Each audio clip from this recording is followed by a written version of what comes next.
1.5 years. So we need to stop this war, to stop Russia, and we need support American and European partners. And we will do our best for this. So, I think we show that we are strong people, and we supported the idea of the United States, personally of President Trump, to stop this war, to make a diplomatic way of finishing this war. And we are ready for trilateral, as President said. This is a good signal about trilateral. I think this is very good. Thank you. Mr. President,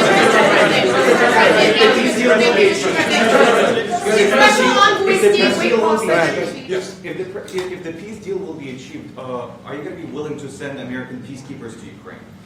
Well, we're going to work with Ukraine. We're going to work with everybody, and we're going to make sure that if there's peace, the peace is going to stay long term. This is very long term. We're not talking about a 2-year peace and then we end up in this mess again.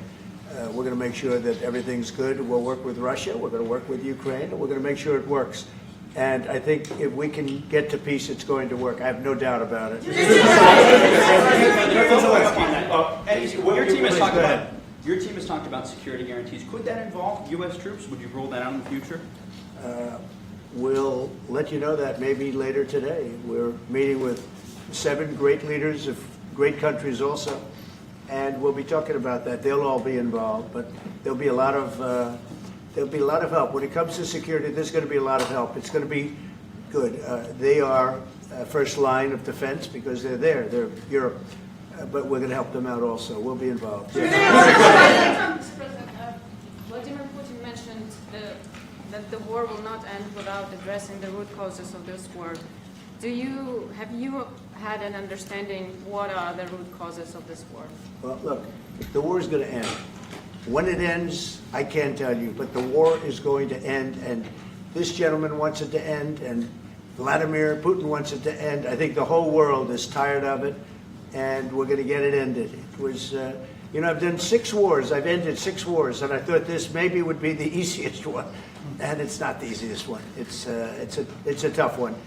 A lot of reasons for it, and they'll be talking about it for a long time, but they'll be talking about the others. Look, India, Pakistan, we're talking about big places. When you look at, you just take a look at some of these wars. You go to Africa and take a look at that. Rwanda and the Congo, Republic of the Congo. That's been going on for 31 years. And so we've done a total of 6, and we really have 6, not including the fact that we obliterated, and it turned out to be a total obliteration, the nuclear, as you said, the future nuclear capability of Iran. And this one, I think we're going to get solved also. I feel confident we're going to get it solved. Thank you, Mr. President. Can you tell us about your conversations with European leaders and what they need to see to support an end to the war? Yeah, well, we're going to be meeting with a great representative group and 7 very powerful, very big countries and great people, all friends of mine and friends of yours. And we're going to have some suggestions made. They want to see peace. They would like to see peace. President, you said last in night the red. President Trump, do you think it's fair to for Ukraine and for Russia to achieve a lasting and durable peace if Ukraine cedes its territories that Russia hasn't yet conquered? Do you think it's a fair peace for Ukraine? We're going to have a lasting peace. Just to answer the first part of your question, we're going to have a lasting peace. I hope it's going to be immediately. I hope it doesn't have to go on. And I think people of the whole world is going to be very happy when that's announced. Mr. President, you posted on social media, Mr. President, a very touching letter from the First Lady. And the letter was hand-delivered to President Putin. And it calls for an end to the war, essentially, because of the children and the children's future. Why did the First Lady feel that letter was necessary? Was it because she believes that Mr. Putin is the aggressor in the war? Is a similar letter being hand-delivered to President Zelenskyy? So the First Lady felt very strongly. She's watched the same thing that you watch and that I watch. I see things that you don't get to see, and it's horrible. But when she's got a great love of children, she has a wonderful son that she loves, probably more than anybody, including me. I hate to say it, but she loves her son. She loves children, and she hates to see something like this happening. And that goes for other wars too. I mean, she sees the heartbreak, the parents, the funerals that you see on television. Always funerals. We want to see something other than funerals. No, she felt it was a beautiful letter. It was very well received by him, and she did ask me to say, you know, she would love to see this end. She would love to see it end, and she says it very openly, very proudly, and with great sorrow because so many people have been killed. Mr. President, last week, Brian, go ahead, Brian. Yes, sir. I've got a question for each of you. Yes. First of all, Mr. President Zelenskyy, you look fabulous in that suit. I said the same thing. Yeah, you look good. I said the same thing. Yeah, looks Isn't good that on nice? you. That's the one that attacked you last time. See, now he's I remember that. I apologize to you. You look wonderful. No, my first question for you, President Zelenskyy. In the same suit. You see, I changed, you are not. Maybe yours is much better. Real quickly, upon peace, God willing we get peace, are you open to holding an election in your country? Yes, of course. We are open for election, yes. We have to do safety circumstances. And a little bit, we need to work in the parliament, because during the war you can't have elections, but we can do security. We need, maybe, how to say, we need a truth, yes, everywhere, in the battlefield, in the sky, and the sea, yeah, to make possible for people to do democratic, open, legal elections. So you say we're ready. during the war you can't have elections. So let me just say 3.5 years from now. So you mean if we happen to be in a war with somebody, no more elections? Oh, that's good. I wonder what the fake You like news this is idea? saying. No. Speaking of news, I got a question for you. This sounds insane for me even to ask this, but do you think the American media really doesn't even want a peace deal because they've seen they've been so critical of you every step of the way as you lead the charge for peace? It's an amazing phenomenon. I said that if in the settlement you got Moscow, St. Petersburg, and thousands of miles around them, they would say I made a bad deal. The level of hatred and animosity is incredible. Not with all. I mean, we have great people up here. We also have terrible people up there that I think are told what to say. But, you know, in solving all of these wars, they don't even write about it. You know, I saw major wars. I saw wars that have been going on for 31, 35, and 37, and a couple of quicker ones. One that was going to go into a full-blown deal very quickly. You know what the one I'm talking about. It was a big one. But they don't even write about that. No matter what I do, no matter what, and you know, this is not anything to do with you. It's probably to your advantage in a certain way. But no matter what I do, no matter what deal I make, from my standpoint, you'll come out good. Maybe President Putin will come out good. But they'll say, Trump was absolutely horrible. It's just that, and I've lived with that for a long time. I've lived with it since just before the first election. I used to get great publicity. Now I get the worst publicity anyone's ever gotten in office, but I won in a landslide, so that people understand. They're the only ones that count, ultimately. But I've also had great reporters. I've had journalists that are very good. But it's very sad when you do the right thing. As an example, they said, because of the fact that Vladimir Putin came to American soil, this was a tremendous defeat for Donald Trump. No, it was really wonderful that he did it. It was a hard thing for him to do, to be honest with you. It was the opposite of what they said, but they said it. Now, if he didn't come, they'd say that was also bad for Trump. You know, there's no way. And there's just a great dishonesty of the press, and I think that's why it's lost its credibility. You know, its credibility is at an all-time low. We have a thing going on right now in D.C.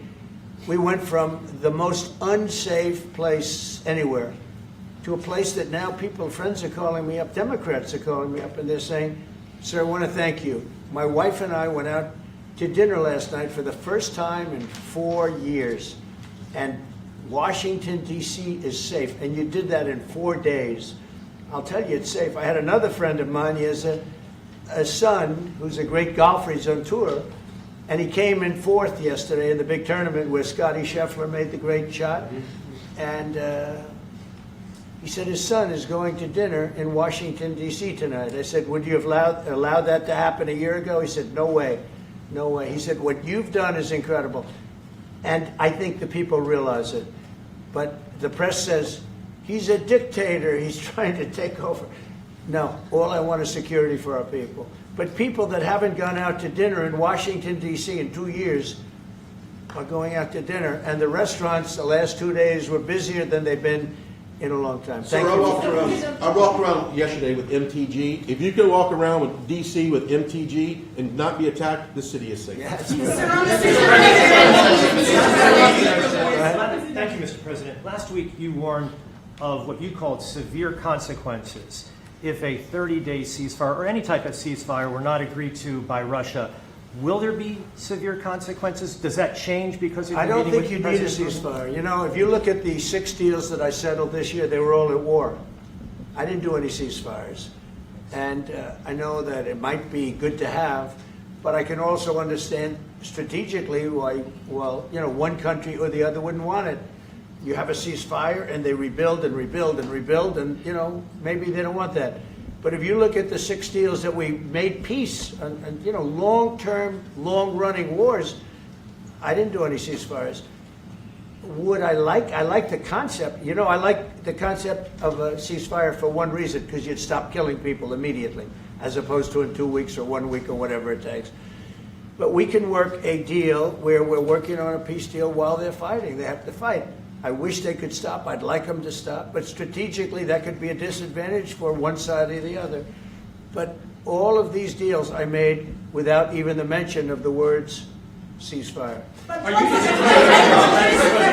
Zelenskyy, can you explain the decision to offer Ukraine Article 5-like security guarantees, but stop short of pushing for their full membership? Yeah, well, we haven't done anything on that yet.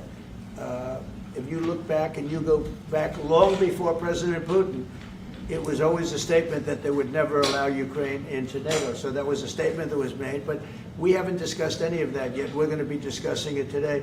But we will give them very good protection, very good security. That's part of it. And the people that are waiting for us, they are, I think they're very like-minded. They want to help out all. Thank you, President. Thank you, President Trump. Are you disappointed there's no ceasefire, Mr. President? The United States has already given hundreds of billions of dollars to this war effort in Ukraine. At best, it is a stalemate, and the killing continues. So, President Trump, how much more is the United States willing to give Ukraine? And President Zelenskyy, how much more do you want? Well, I'll start off just by saying we're not giving anything now. We're selling weapons. This is something before, I guess the number is well over $300 billion. That was under Joe Biden, a corrupt politician, not a smart man, never was. By the way, go back 40 years, he was not a smart man 40 years ago either, but now he's in particular bad. This was done by a corrupt administration that shouldn't have been in, and frankly, if the right results of the election were given, if I were president, this war would have never taken place, and he would have been very happy, because he would have liked to have seen. I mean, they went through hell. He went through hell. This war would have never happened, and the people that were killed, a couple of million people, a lot of people with soldiers and everything else, and the people that have been displaced and forced into other areas and other countries because of what's happened, none of that would have happened. And I'm just saying that he was a horrible president, whether it was the borders or this. He was just a horrible, corrupt president. Mr. President, you want to? I can. Thanks so much. So first of all, we have possibility now to buy weapon from the United States. We are thankful for this program and this opportunity. We are thankful for Europe. They pay for this, and through NATO program, for example, Pearl and etc. We have some programs where we can have some money to finance this, and this is a part. I think it's not a part for the war and to defend us. It also will be a part for security guarantees, to strengthen our army, to rearm Ukrainian army. This is very, very important. And it depends how much money we need to rearm. For example, the question of air defense, we spoke about it with President Trump, and I'm happy that we have now bilateral decisions and we work on it with production, American production. Nobody in Europe has so many air defense like Patriots, for example. We need it very much, and this is also about defending. I think the good news, we make the best military equipment in the world by far. You mentioned the Patriots. How good are they? Systems. We air have defense. systems, they're literally 100% foolproof.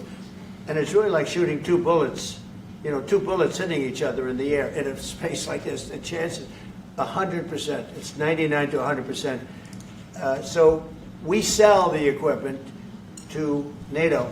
And NATO does what, I don't know what the arrangement is that you have with, but I know that they want you to have the equipment. And we're getting the best equipment in the world, but they pay us for the equipment. Under Biden, it was just crazy what was going on. I believe the number is over 300. I think it could be $350 billion worth of equipment and money and everything else. And we've made more progress in settling this war in the last 2 months than they made in 4 years. This should have been settled a long time ago, but it should have never happened. Yeah, please. Real quickly, you pushed out on social media. All right, Brian, go first. You pushed out on social media about doing away with mail-in ballots and potentially electronic voting machines. Can you expand on that and how important Well, that is? that's a very off-topic, just really quickly. Mail-in ballots are corrupt. Mail-in ballots, you can never have a real democracy with mail-in ballots.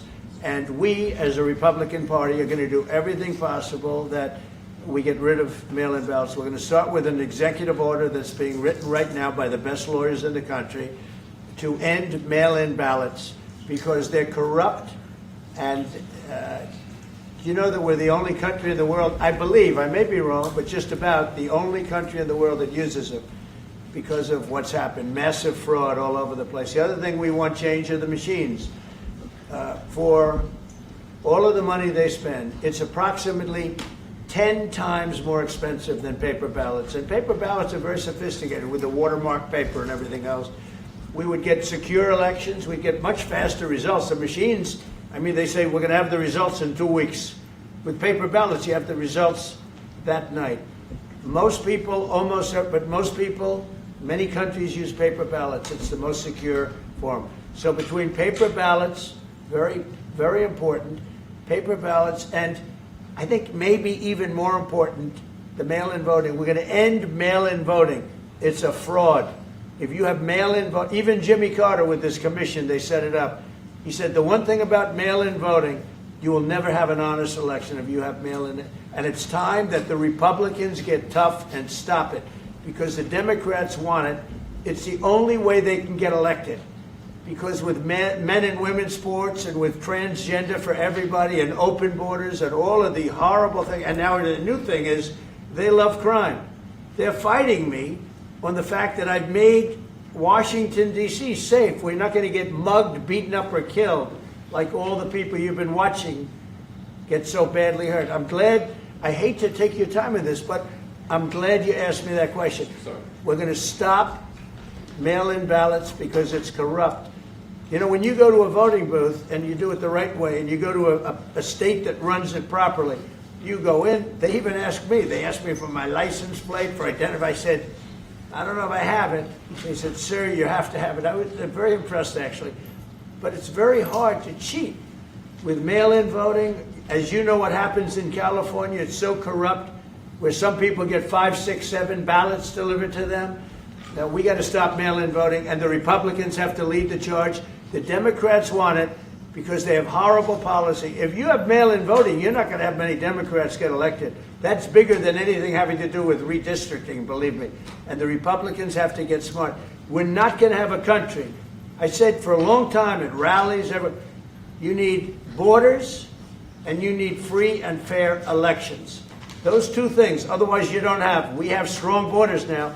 In 90 days, Mr. President, we didn't have 1, 0, 0, and 3 months. Not one person came in illegally into our country. In fact, even I find that hard to believe, but it's run by a little bit of a liberal group that put out the numbers, so I guess it's, but 0, 0, and 0. You go back a year ago, 2 years ago, 3, millions of people poured into our country. It was terrible. Thank you very much. President Zelenskyy, what security guarantees do you need from President Trump to be able to make a deal? Is it American troops, intelligence, equipment? What is it? Everything. And really, it includes two parts. First, strong Ukrainian army. That's what I began to discuss with your colleagues. And it's a lot about weapon and then people and training missions and intelligence. And second, we will discuss with our partners. It depends on the big countries, on the United States, on a lot of our friends. And Mr. President, are you willing to commit American troops to that NATO-like protection in order to get President Zelenskyy to a deal today? Well, I don't know if you define it that way, but NATO-like, I mean, we have people waiting in another room right now. They're all here from Europe, biggest people in Europe, and they want to give protection. They feel very strongly about it, and we'll help them out with that. I think it's very important. I think it's very important to get the deal done. You've been involved with the peacekeeping in Ukraine since your first day in the administration. What would you say to the Ukrainian people right now who are suffering under the Russian attacks and hoping that the American people will stand with them? Well, I know Ukrainian people. I've known many over the years. They're great people. They're smart. They're energetic. They love their country. I mean, they love their country, and we want to get this war ended. That's all I can do. I love the Ukrainian people, but I love all people. I love the Russian people. I love them all. I want to get the war stopped. Very important. Mr. President, was there any aspect of your discussion with Vladimir Putin that left you disappointed? Look, we just spoke to, I was just telling the President, I just spoke to President Putin indirectly, and we're going to have a phone call right after these meetings today. And we may or may not have a trilat. If we don't have a trilat, then the fighting continues. And if we do, we have a good chance. I think if we have a trilat, there's a good chance of maybe ending it. But he's expecting my call when we're finished with this meeting. Thank you very much, everybody.